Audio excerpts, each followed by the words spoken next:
इस अवसर पर, इस बहुत ही महत्वपूर्ण अंतर्राष्ट्रीय समारोह के इस महत्वपूर्ण अवसर पर अपने संबोधन के लिए और हम सबका मार्गदर्शन करने के लिए पधारे।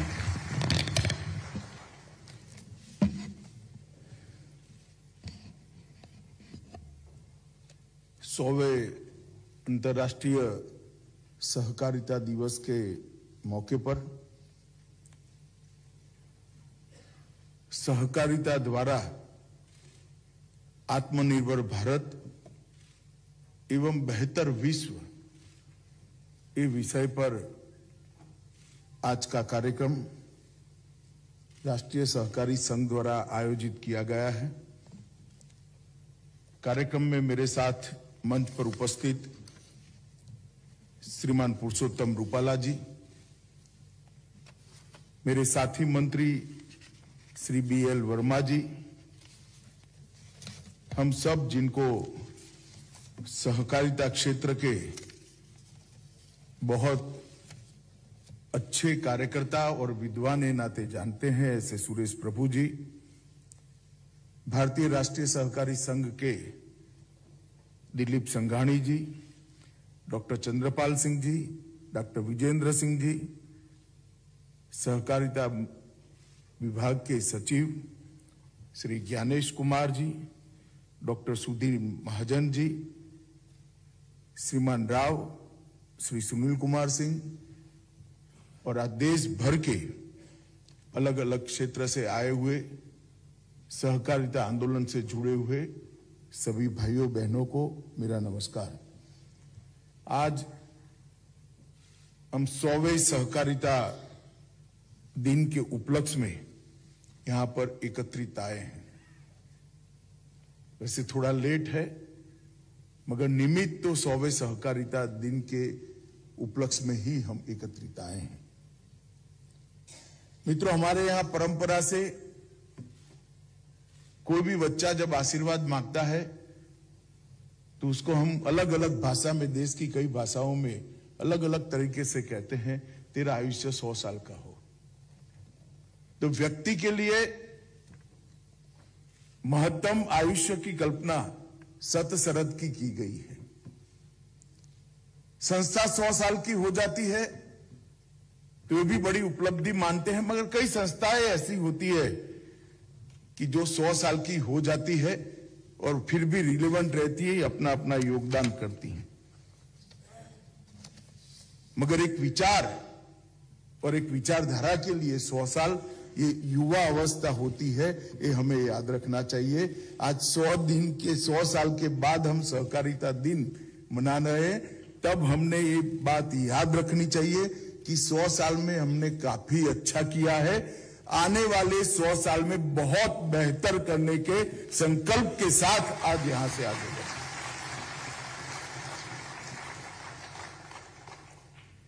मैं चीजों को सकारात्मक दृष्टि से देखने वाला व्यक्ति हूं। ढेर सारी कमियां इस 100 साल के आंदोलन में से निकल सकती हैं।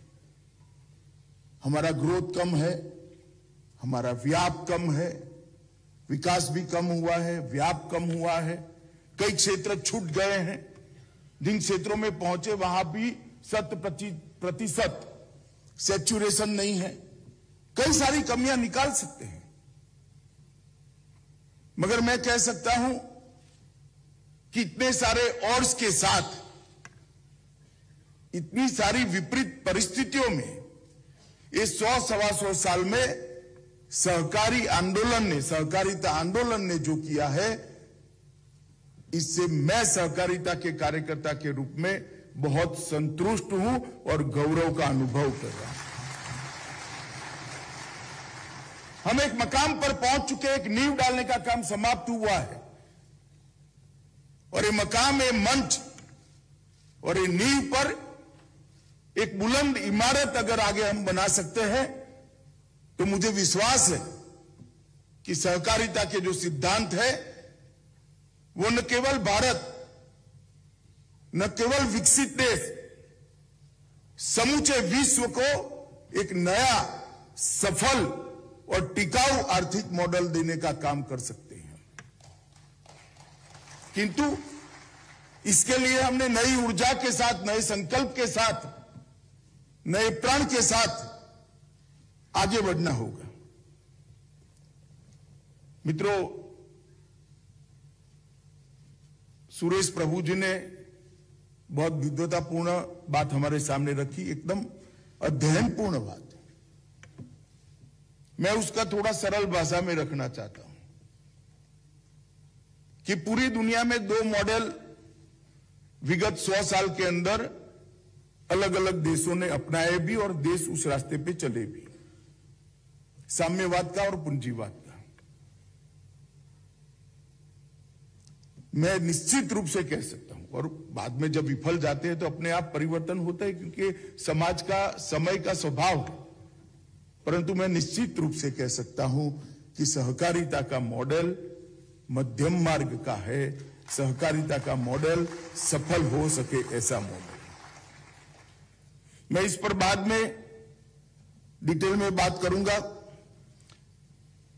परंतु अंतर्राष्ट्रीय सहकारिता दिन के दिन हम सभी सहकारिता क्षेत्र में काम करने वाले लोगों के लिए आज के दिन अंतर्राष्ट्रीय सहयोग के बारे में जागरूकता बढ़ाने का दिन है। वैश्विक समस्याओं के समाधान के लिए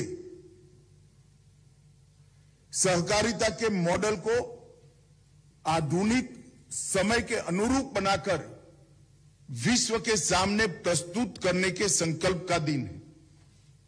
सहयोग और योगदान को सहकारिता के माध्यम से चैनलाइज कर देश और दुनिया की कई सारी समस्याओं के समाधान का रास्ता निकालने का दिन है और अनेक समुदायों के बीच में स्वयं सहायता, पारस्परिक सहायता, समानता, आर्थिक स्वतंत्रता और सहज समृद्धि का रास्ता दिखाने का और वो रास्ते को प्रशस्त करने का संकल्प लेने का ये दिन है।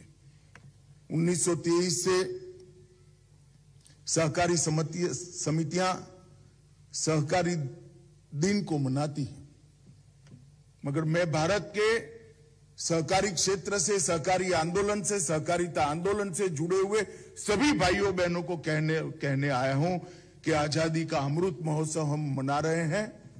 आज हमने संकल्प लेना है कि आजादी का जब शताब्दी मनाया जाएगा तब वो भारत के सहकारिता की पीक वाला वर्ष होगा, आजादी का जब शताब्दी।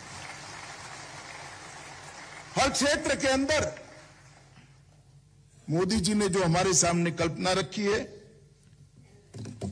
आत्मनिर्भर भारत की, उसको चरितार्थ करने के लिए सहकारिता आगे बढ़ेगी। और ये अगर करना है तो हमें सामूहिक लक्ष्यों को प्राप्त करने के लिए दूसरे के साथ चीजों को साझा करने का व्यवहार और सहयोग का अप्रोच डेवलप करना पड़ेगा। अगर हमने ये करना है तो ये जो मैंने आगे 2 आर्थिक मॉडल कहे, वो आर्थिक मॉडलों के कारण जो असंतुलन, क्योंकि दोनों एक्सट्रीम है, पूंजीवाद भी एक्सट्रीम है और साम्यवाद भी एक्सट्रीम है, इसके कारण असंतुलित विकास हुआ है, विशेषकर व्यक्तियों के जीवन में, व्यक्तियों के बारे में। ये असंतुलित विकास को अगर सर्वस्पर्शीय सर्वसमावेशी विचार में बदलना है तो सहकारिता के मॉडल को हमने लोकप्रिय कराना होगा और सहकारिता के द्वारा ही आत्मनिर्भर भारत और बेहतर विश्व का निर्माण हो सकता है। इस संकल्प को हम आत्मसात कर आगे बढ़ना होगा। आज पीछे मुड़कर देखते हैं तो 125 साल के आंदोलन में दुनिया भर में सहकारिता ने अपना एक स्थान बनाया है। ये पूरे ग्रह पर 12% से ज्यादा आबादी, 30 लाख से ज्यादा सहकारी समितियों के साथ जुड़ी है। ये कोई कम आंकड़ा नहीं है। मैंने पहले भी कहा, इतनी सारी कठिनाइयों के बावजूद, इतने सारे ऑड्स के बावजूद विश्व की 12% आबादी 30 लाख समितियों के माध्यम से सहकारिता से जुड़ी है और संयुक्त वैश्विक सहकारी अर्थव्यवस्था की बात करें तो फ्रांस की अर्थव्यवस्था से वो बड़ी है। मैं इसलिए बताना चाहता हूं कि बहुत सारे लोगों में एक गलत धारणा है कि सहकारिता आंदोलन विफल हो गया है। जर्मनी के बाद इस संयुक्त वैश्विक सहकारी अर्थव्यवस्था विश्व की 5वीं सबसे बड़ी आर्थिक इकाई है। यह हमें मालूम होना चाहिए। ये बहुत बड़ा अचीवमेंट है सहकारिता क्षेत्र का विश्व भर के अंदर। और कई ऐसे देश हैं जिनके जीडीपी के अंदर बहुत बड़ा योगदान सहकारिता का है। न्यूजीलैंड के जीडीपी में 20%, नीदरलैंड के जीडीपी में 18%, फ्रांस के जीडीपी में 18%, फिनलैंड के जीडीपी में 14%। ये बहुत बड़ा योगदान है मित्रों। मैं इसलिए बता रहा हूं कि 100 साल के, 125 साल के आंदोलन की, सहकारी आंदोलन की गतिविधियों के बाद हम ऐसे मकाम पर खड़े हैं जहां एक मजबूत नींव डालने का काम हमारे पुरखों ने समाप्त कर दिया है। वो नींव पर एक मजबूत इमारत बनाने का काम हमें और हमारी आने वाली पीढ़ियों ने आगे बढ़ाना है। ये विचार को एक लंबा आयुष्य देकर, ये विचार को आधुनिक समय के अनुरूप बनाकर, ये विचार को टेक्नोलॉजी के साथ जोड़कर, ये विचार को प्रोफेशनलिज्म के साथ जोड़कर और 100 साल तक आगे ले जाने का काम करना है। और ये जिम्मेदारी हम सभी के जिम्मे है। और मित्रों, मैं निश्चित रूप से मानता हूं कि 300 सहकारी समितियां ऐसी है विश्व के अंदर जो बहुत बड़ी समितियों में आती है, जिसमें यूएसए में 75 है, फ्रांस में 35, जर्मनी में 31, जापान में 26, भारत की भी 3 कंपनी आती है, इफको, अमूल और क्रिप्को। तीनों समितियां इसमें अपना स्थान रखती हैं। और जब सहकारी समितियों की बात होती है, विशेषकर मैं भारत की बात करता हूं क्योंकि हमने सहकारिता के प्राण क्षेत्र को बचाकर रखा है। विश्व में कई जगह सहकारी समितियां अलग अलग प्रकार के विशिष्ट बेनिफिट प्राप्त करने के लिए बनी है। मॉडल तो सहकारी है, कानून की दृष्टि है वो सहकारिता को अनुपालना करते हैं, परंतु मुनाफा के डिस्ट्रीब्यूशन में शायद वो कोऑपरेटिव के स्पिरिट को नहीं पालन करते हैं। मगर जब मैं अमूल, क्रिप्को और इफको की बात करता हूं तब पूरा का पूरा मुनाफा सीधा किसान के बैंक अकाउंट में जमा करने का काम ये हमारी सहकारी समिति है। इसलिए हमने इसको आधार बनाकर सहकारिता आंदोलन को आगे ले जाना पड़ेगा। सहकारिता आंदोलन का मूल देखें तो कोई ऐसे इसका बहुत बड़ा डॉक्यूमेंट किया गया इतिहास नहीं है। ऐसा कहते हैं कि स्कॉटलैंड के अंदर शुरुआत हुई थी। अब ढूंढना भी बहुत दिक्कत वाली बात है, परंतु मैं निश्चित रूप से मानता हूं कि संविधान शायद उस वक्त ना बना हो, उसकी कानूनी मान्यता ना आई हो, परंतु सहकारिता शुरुआत से भारतीय संस्कृति का प्राण रही है। वो विचार भारत का विचार, हमारी संस्कृति का प्राण तत्व ही सहकारिता है। और भारत ने पूरी दुनिया को सहकारिता को आगे बढ़ाने का, सहकारिता के विचार को देने का काम किया है। हमारे यहां भी लगभग 125 साल पुराना सहकारिता का इतिहास है। मित्रों, 30 लाख सहकारी समितियां दुनिया में और कई सारे देश उसमें से अपने जीडीपी का बहुत बड़ा हिस्सा प्राप्त करते। भारत में भी 8,55,000 सहकारी समितियां बनी और भारत की लगभग 12 करोड़ की आबादी सीधी इससे आर्थिक जीवन यापन कर पाए, इस प्रकार से हमने ये मॉडल को खड़ा किया है। देश के 51% गांव में कोई न कोई सहकारी समिति आज अस्तित्व बना रही। 51% गांव। जरूरत है कि कोई भी कानून हो, कोई भी विचार हो, कोई भी एक्ट हो, अगर 50 साल के बाद इस पर पुनर्विचार नहीं होता है तो वो कालबाह्य हो जाता है, क्योंकि समाज बदलता है, इसके अनुरूप कानूनों को भी बदलना पड़ता है। समाज बढ़ता है, बदलता है, इसके अनुरूप हमने हमारी व्यवस्थाओं को भी बदलना पड़ता है। मगर समय समय पर सहकारिता आंदोलन में बदलाव का जो विचार होना चाहिए वो नहीं हुआ। इसका मूल कारण था कि सहकारिता मंत्रालय का कोई अस्तित्व ही नहीं था। एक ज्वाइंट सेक्रेटरी पूरे देश भर के इतने विराट सहकारिता आंदोलन को देख रहे थे। मैं तो बधाई देना चाहता हूं नरेंद्र भाई को कि 75वें आजादी के वर्ष में उन्होंने सहकारिता मंत्रालय को अलग बनाकर भारत के सहकारिता आंदोलन को नया जीवन देने का काम किया है, इसके अंदर प्राण पूरने का काम किया है। और मित्रों, आज मेरे लिए तो विशेष गौरव का विषय है, क्योंकि सबसे पहला सहकारिता मंत्री बनने का सौभाग्य मुझे मिला है। सहकारिता आंदोलन से मैं लगभग 21 साल से आयु से जुड़ा हूं, आज भी जुड़ा हूं।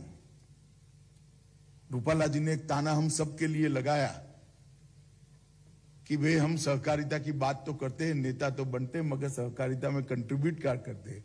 रूपाला साहब, कितनी भी व्यस्तता हो, आज भी मैं मेरे पैक्स की एजीएम में निश्चित रूप से उपस्थित रहता हूं। और नवरात्रि के दूसरे दिन और भाई दूज के दिन 2 दिन अवश्य मेरी पैक्स की ऑफिस में जाकर पैक्स को आगे कैसे बढ़ाना इसकी चिंता करता हूं, क्योंकि ये 2 दिन मैं मेरे गांव में जाता हूं। तो मित्रों, हम सब ने योगदान बढ़ाना चाहिए। मैं रूपाला जी से सहमत हूं, व्यस्तता तो होती ही है, मगर प्रायोरिटी तय करनी पड़ती है। और हमारे देश में सहकारिता आंदोलन ने अनेक क्षेत्रों के अंदर बहुत बड़ा योगदान किया है मित्रों। कृषि वितरण के अंदर, कृषि ऋण वितरण के अंदर 19% कोऑपरेटिव सेक्टर के माध्यम से हो रहा है। खाद्य वितरण में 35% वितरण कोऑपरेटिव के माध्यम से होता है। खाद्य प्रोडक्शन में, उर्वरक उत्पादन में 25% देश का उर्वरक हम कोऑपरेटिव के माध्यम से बनाते हैं। चीनी के क्षेत्र में 31% चीनी कोऑपरेटिव शुगर मिलें बना रही हैं। स्पिंडल और तकली के क्षेत्र में 29% सूत कोऑपरेटिव्स बना रहे हैं। दूध की खरीदी और उत्पादन में 10% हिस्सा कोऑपरेटिव का है। मगर इसमें मैं थोड़ा सुधार जरूर जोड़ना चाहूंगा, कुछ लोगों को एक कम लगेगा। हमारे यहां बहुत सारा दूध का मार्केटिंग सीधा ही दूध उत्पादक उपभोक्ता को कर देता है, बीच में कोई नहीं आता है। गांव में बहुत सारे ऐसे दूध उत्पादक है, वो अपने आसपास में अपना दूध बेच देते हैं। इसलिए फिर भी ये आंकड़ा बहुत बड़ा है। गेहूं की खरीदी 13% खरीदी कोऑपरेटिव सोसाइटीज करते हैं। धान की खरीदी 20% सोसाइटियां खरीदी कोऑपरेटिव सोसाइटीज करती है। और मछली पालन में 21% टर्नओवर, रूपाला साहब यहां बैठे हैं, मेरे मन में एक योजना है, बाद में बताऊंगा मैं उनको, मगर 21% उत्पादन मछुआरा कोऑपरेटिव सोसाइटी करते हैं। मित्रों, बहुत विराट स्वरूप है। आज 100वें अंतर्राष्ट्रीय सहकार दिन के दिन हम सबने सहकारिता के भारत में विराट स्वरूप को देखना पड़ेगा, समझना पड़ेगा, और इसके आधार पर आगे बढ़ने का एक हमारा मॉडल खड़ा करना पड़ेगा। मगर मैं आप सबको पूछना चाहता हूं कि क्या संतुष्टि की स्थिति है? मैं ही जवाब देता हूं मित्रों, इस संतुष्टि की स्थिति नहीं है। भारत एक ऐसा देश है जिसमें 60 करोड़ से ज्यादा, लगभग 70 करोड़ लोग आज गरीब माने जाते हैं। और ये 70 करोड़ लोगों को देश के विकास के साथ जोड़ना है और उनको आर्थिक रूप से आत्मनिर्भर बनाना है, तो कोऑपरेटिव के सिवा और कोई रास्ता नहीं है, ऐसा मेरा निश्चित है। और एक समय आता है हर चीज का, मैं मानता हूं इसका समय आ चुका है। जिसके पेट में खाना ना हो, घर में सुविधा ना हो, वो व्यक्ति सपने नहीं देख सकता। सबसे पहले तो उसको पेट भरना पड़ेगा, सबसे पहले अपनी बेसिक रिक्वायरमेंट को फुलफिल करना पड़ेगा।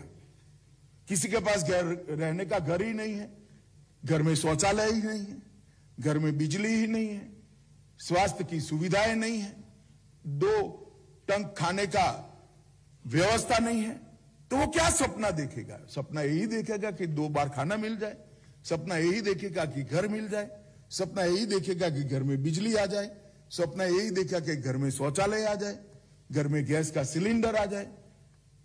तो 60 करोड़ लोग देश के 70 साल तक, आजादी के 70 साल तक स्वप्न देखने की भूमिका में ही नहीं थी, उनकी स्थिति ही नहीं थी।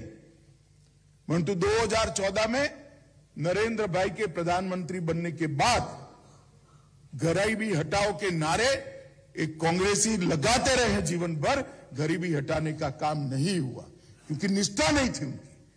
नरेंद्र भाई ने एक गरीबों के जीवन में एक आमूलचूल परिवर्तन आया है। ये 70 करोड़ लोग,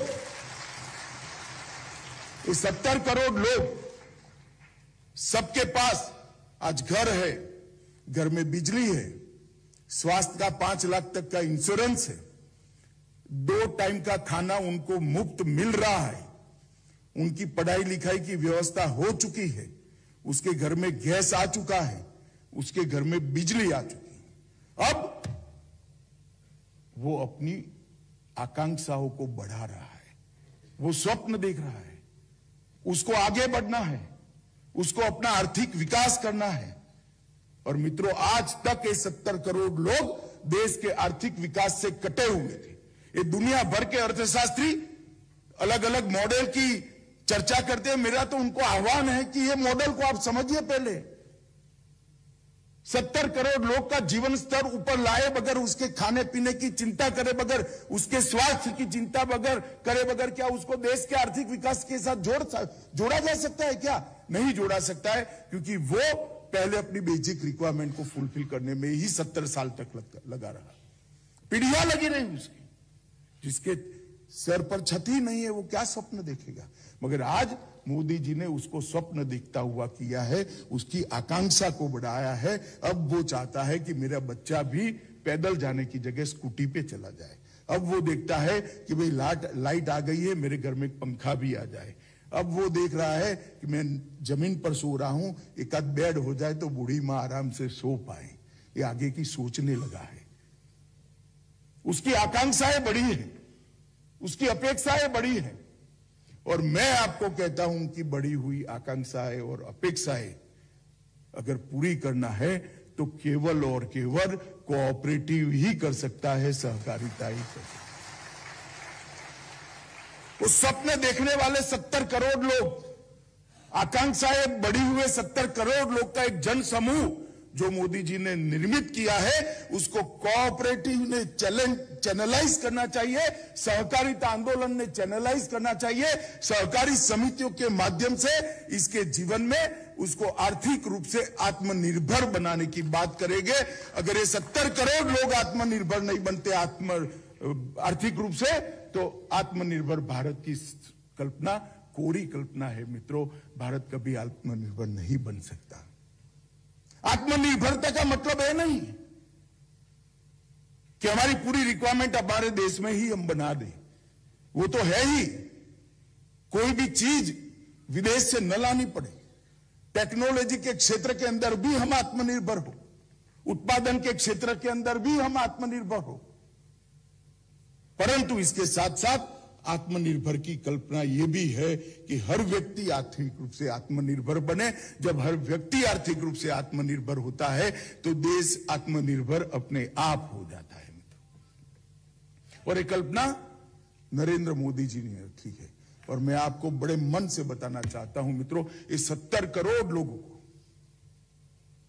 सहकारिता क्षेत्र चैनलाइज करे, बढ़ती हुई इनकी आर्थिक आकांक्षाओं को हम एक मंच दे, प्लेटफॉर्म दे, एक साधन उपलब्ध कराए और उसको आर्थिक रूप से आत्मनिर्भर बने। सहकारिता का मतलब ही यह है कि बहुत कम पूंजी वाले परंतु बहुत लोग एक साथ आकर छोटी छोटी पूंजी से एक बड़ी पूंजी बनाकर एक नया उद्यम शुरू करे, वही तो सहकारिता है। अगर 70 करोड़ लोगों के पास पूंजी नहीं है मगर सहकारी समितियों के माध्यम से हम उनको जोड़ते हैं, उनको काम करने का जरिया देते हैं, तो मुझे विश्वास है कि ये 70 करोड़ लोग आत्मनिर्भर बनेंगे। और 70 करोड़ लोग अगर आत्मनिर्भर बनते हैं तो आत्मनिर्भर भारत का निर्माण अपने आप हो जाता है, वो सहकारिता के माध्यम। मगर ये करना है तो हमने भी हॉल में से बाहर निकलकर गांव में जाना पड़ेगा। हमने एक करना है तो हम पर भी कठोर प्रकार के नियंत्रण हमने स्वयं डालने पड़ेंगे। अगर ये करना है तो हमने भी सहकारिता के अभी के स्वरूप को बदलना पड़ेगा। अगर ये करना है हमें नई दृष्टिकोण के साथ आगे जाना होगा। नरेंद्र मोदी सरकार ने अभी सभी पैक्स को कंप्यूटराइज करने का निर्णय किया है। 65,000 पैक्स को हम कंप्यूटराइज करेंगे। PACS, district cooperative bank, state cooperative bank और नाबार्ड चारों ऑनलाइन हो जाएंगे। ऑडिटिंग भी ऑनलाइन हो जाएगा। हर किसान का अकाउंट नाबार्ड ऑनलाइन देख पाए, इस प्रकार की ट्रांसपेरेंट व्यवस्था हो जाएगी। वो स्थानीय भाषा में होगा। अनपढ़ से अनपढ़ किसान वो कंप्यूटराइजेशन वाले पैक्स को उपयोग कर पाएगा। परंतु एकमात्र उद्देश्य नहीं है।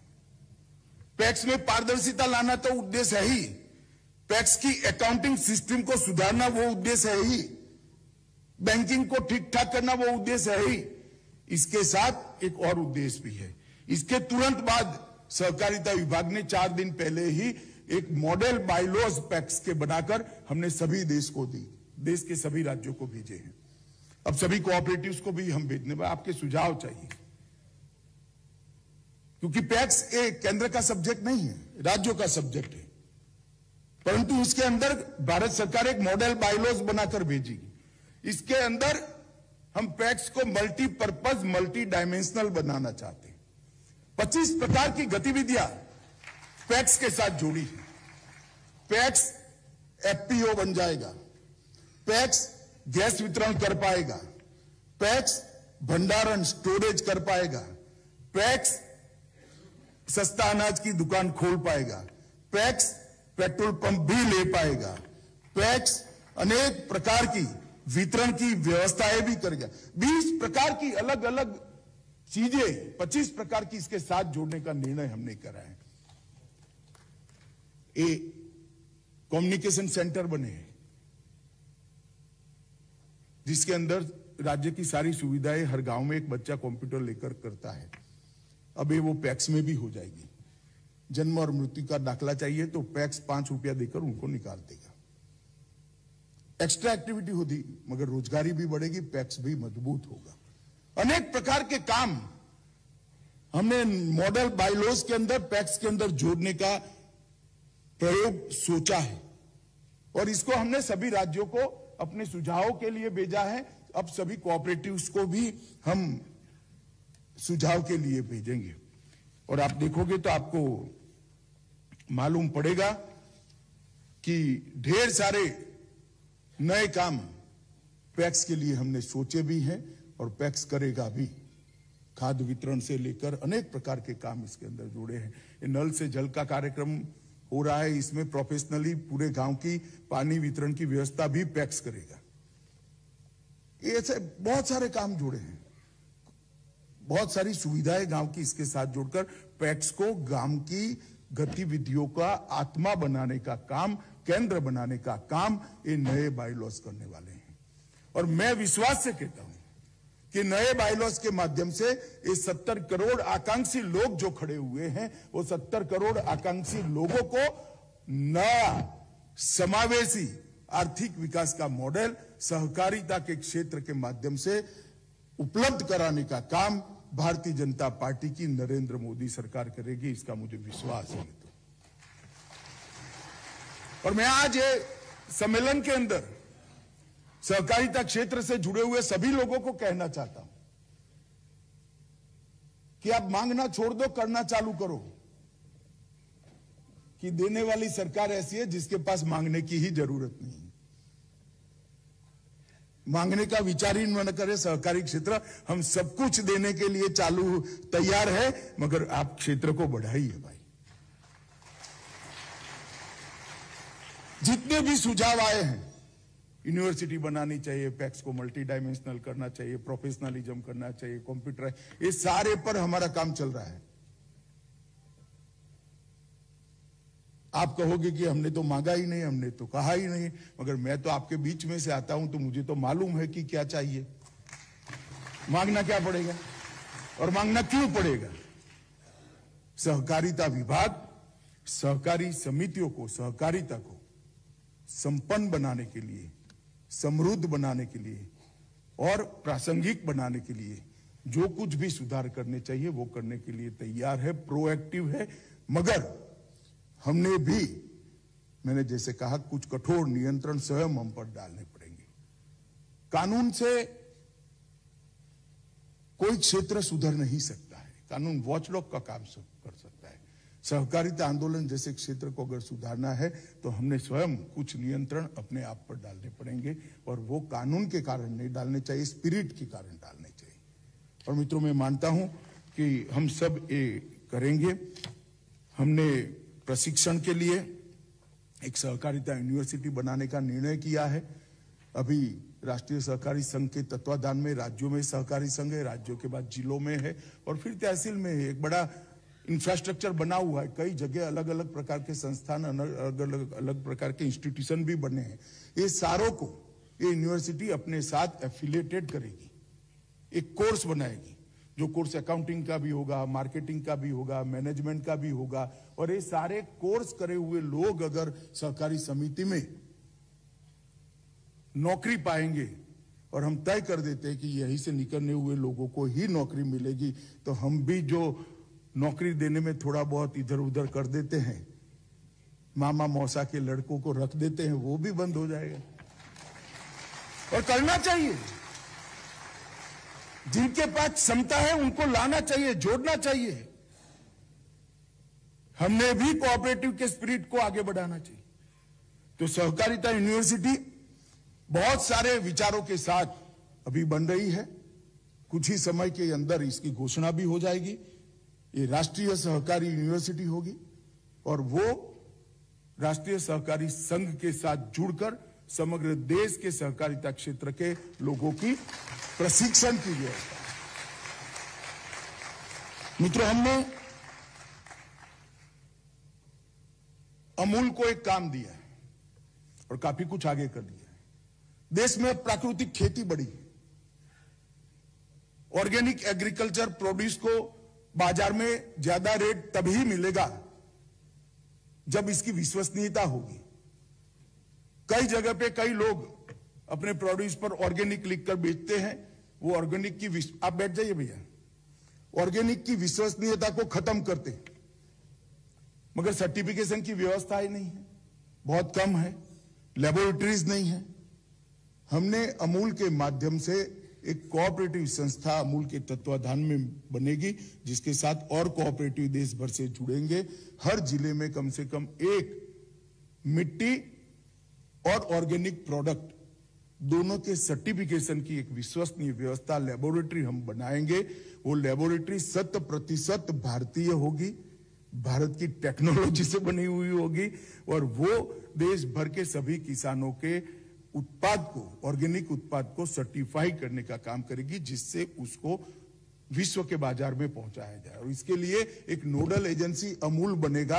अमूल अपनी ब्रांड के साथ ये सारे ऑर्गेनिक प्रोडक्ट्स को देश और दुनिया के बाजार में, मार्केट में रखने का काम करेगा।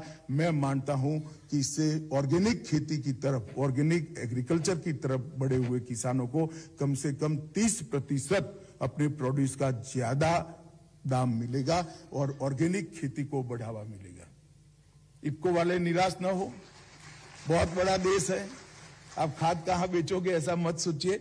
ऑर्गेनिक खेती के कारण जमीन, जल और जीवन तीनों का फायदा होता है और पूरे विश्व में इसकी जागरूकता आई है। विश्व का बाजार हमारे लिए खुला है। हमारा कोऑपरेटिव सेक्टर जैविक खेती करने वाले सभी किसानों के प्रोड्यूस को विश्व के बाजार में पहुंचाएगी। बहुत सारे छोटी कोऑपरेटिव्स एक्सपोर्ट के लिए बहुत पोटेंशियल ऐसे क्षेत्र में काम करते हैं, जैसे हैंडीक्राफ्ट्स वाले। बहुत सारे लोग मुझे मिले हैं, उन्होंने कहा साहब हमें बहुत कम दाम मिलता है, तो व्यापारी ले जाते हैं, हमारे पास तो रोजमदारी जितना ही पैसा आता है और विश्व के बाजार में बहुत बड़े रेट के साथ उसको मार्केटिंग चैनल नहीं है।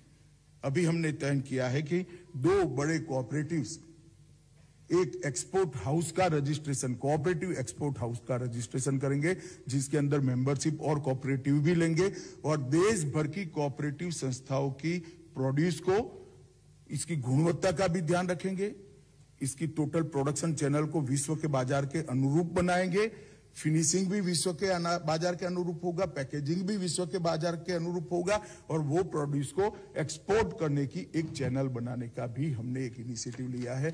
मित्रों, इससे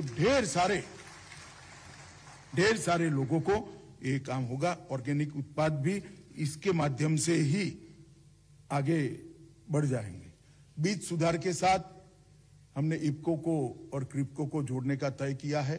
भारत सरकार बहुत कम समय के अंदर बीज सुधार के लिए उनको जमीन उपलब्ध कराने वाली है और बीज सुधार के क्षेत्र में कोऑपरेटिव के माध्यम से 1 ही एकड़ में किसान के उत्पाद को लगभग 25 से 30% बढ़ाना और 5 साल के बाद इसको 100% बढ़ाने के लक्ष्य के साथ बीज सुधार का काम भी कोऑपरेटिव क्षेत्र करने वाला है।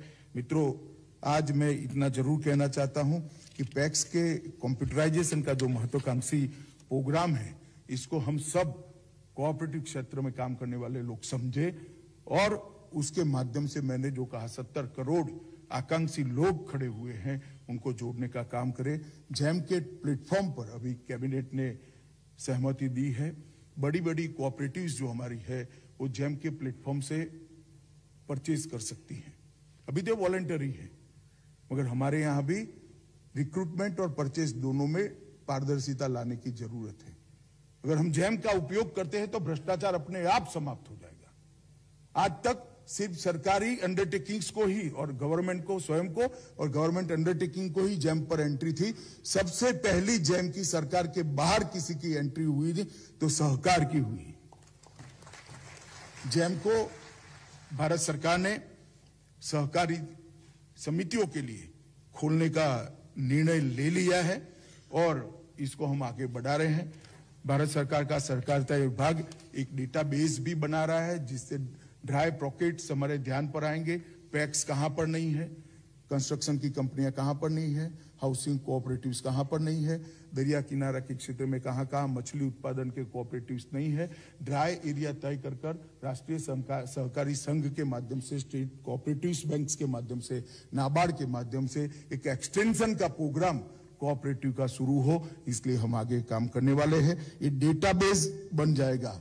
एक डेटा सेंटर की भी कल्पना की है, मगर अभी तो हम डेटाबेस पर काम कर रहे हैं। कोऑपरेटिव के डेटाबेस बन जाने के बाद कोऑपरेटिव के एक्सपांशन को अगले साल से हम हाथ में लेंगे। मित्रों, ढेर सारी संभावना है हमारे सामने पड़ी है। हमें पुरुषार्थ करना है, हमें समय देना है और हमने कोऑपरेटिव की स्पिरिट को आत्मसात कर कोऑपरेटिव के आंदोलन को लंबा जीवन देना है। कई लोग मुझे कहते हैं कि कोऑपरेटिव के आंदोलन को लंबा चलना चाहिए। मैं आज एक वाक्य आप लोगों को कहकर चाहता हूं, सहकारिता आंदोलन को सिर्फ सहकारिता ही लंबा जीवन दे सकती है, कोई सरकार नहीं दे सकती। सहकारिता आंदोलन में से अगर सहकारिता की स्पिरिट को आप निकाल दोगे तो हम ही सहकारिता के आंदोलन का अंत कर देंगे। हमें सोचना पड़ेगा क्यों सिमट कर रह गया सहकारिता आंदोलन 8-10 राज्यों के अंदर, क्यों पैक्स मरने पर पड़े हैं। ठीक है, रूपाला जी ने कहा डिफंग हो जाते, इसका नए बायलॉज में हमने प्रावधान किया है। जो पैक्स डिफंग हो जाते हैं, अगर 180 दिन में रिवाइव नहीं होते हैं तो उसको लिक्विडेट करके नए पैक्स की परमिशन सरकार को देने का अधिकार मिल जाएगा। अपने आप तो वो डिफंग पैक्स साइड पर हट जाएगा, नया पैक्स अस्तित्व में आ जाए। परंतु डिफंग क्यों होते हैं? क्योंकि हमने सहकारिता के सिद्धांत को छोड़ा है।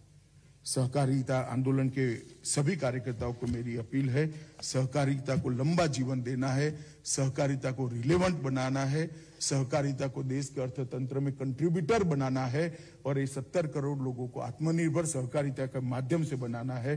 तो सहकारिता के सिद्धांतों को हम सब भी आत्मसात करें, अपने आप से ऊपर उठकर सहकारिता आंदोलन के लिए इस क्षेत्र में काम करें। यही अपील के साथ मेरी बात को समाप्त करता हूं। आप सबको फिर से सहकारिता दिन की बहुत बहुत शुभकामनाएं।